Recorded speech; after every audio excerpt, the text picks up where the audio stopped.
السلام علیکم، امید کرتا ہوں آپ سب خیر خیریت سے ہوں گے،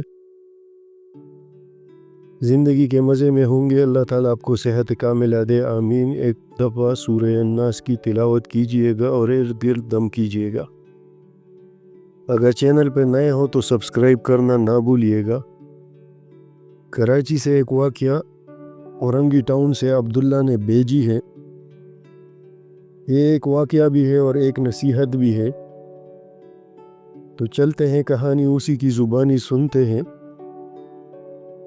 یہ واقعہ اورنگی ٹاؤن کراچی کے ایک گھر میں اس وقت پیش آیا جب گھر کی تعمیرات کا کام جاری تھا۔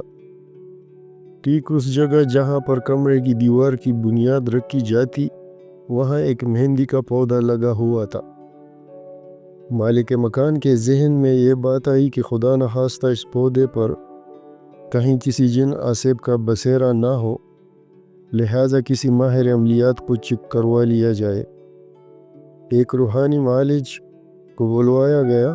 اس نے اس پودے کا روحانی معائنہ کرنے کے بعد بتایا، اس پودے پر جنات کی رہائش گاہ ہے، لہٰذا اسے کل کاٹا جائے اور کاٹنے سے پہلے منتقلی کا روحانی عمل کیا جائے گا۔ ایک مستری دیوار کی چنائی کا کام کر رہا تھا اور ایک مزدور اس کے ساتھ مزدوری کر رہا تھا۔ دونوں کہا لگا کر ہنسے اور کہنے لگے، مولوی صاحب ایسا کچھ بھی نہیں ہوتا، اور مسلسل مذاق اڑانے لگے۔ وہ روحانی معالج چلے گئے۔ ٹھیک اس کے کچھ ہی دیر بعد مزدور اس پودے کے قریب پرانی خستحال دیوار کو توڑ رہا تھا۔ توڑتے ہوئے ایک پتھر اتفاقی طور پر اس پودے پر گرا۔ اسی دوران اچانک اسی پودے کے پاس سے ایک پہاڑی پتھر اس مزدور کی طرف کسی غیبی طاقت نے اس زور سے پھینکا کہ اس مزدور کا سر پھٹ گیا اور خون نکلنے لگا، اور اچانک ہی اس مستری کو کسی نہ نظر آنے والی مخلوق نے اس زور کا تھپڑ مارا کہ اس کا سر چکرانے لگا۔ خوف کے مارے ان دونوں پر کپ کپ کی طاری ہو گئی، کیونکہ اس پورے گھر میں ان دو افراد کے علاوہ تیسرا کوئی شخص موجود نہیں تھا۔ فوراً ہی ان دونوں نے اس گھر سے باہر کی طرف دوڑ لگا دی اور مکان مالک کو فون کیا کہ ہم اس گھر میں کام نہیں کریں گے، اس مکان میں ہمارے ساتھ اس طرح کا واقعہ پیش آیا۔ مکان مالک نے دونوں کو تسلی دی، سمجھایا بجایا اور دوبارہ انہی عامل کو بلوایا اور سارا ماجرا کہہ کر سنایا۔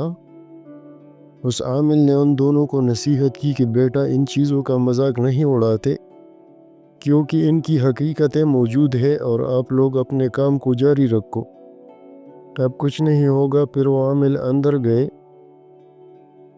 اور بلند آواز سے پڑھنا شروع کر دیا۔ اگلے ہی روز اس مہندی کے پیڑ کو اپنے ہی سامنے کٹوا دیا۔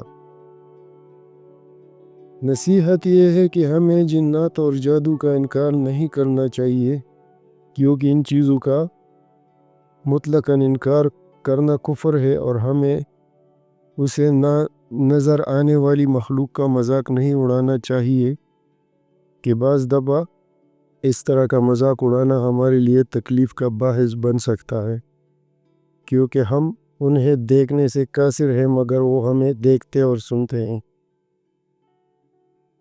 امید کرتا ہوں کہانی آپ کو پسند آئی ہوگی۔ کہانی بھی ہے اور نصیحت بھی ہے، کیونکہ یہ چیزیں تو موجود ہے، دنیا میں موجود ہے، لیکن ہمیں نظر نہیں آتے۔ اللہ ہم سب کو اپنے حفظ و امان میں رکھیے۔ اگر ویڈیو میں چھوٹی موٹی ریڈنگ میں غلطی ہوئی ہے تو اس کے لیے معذرت خواہ ہوں۔ اگلے ویڈیو تک کے لیے اللہ حافظ۔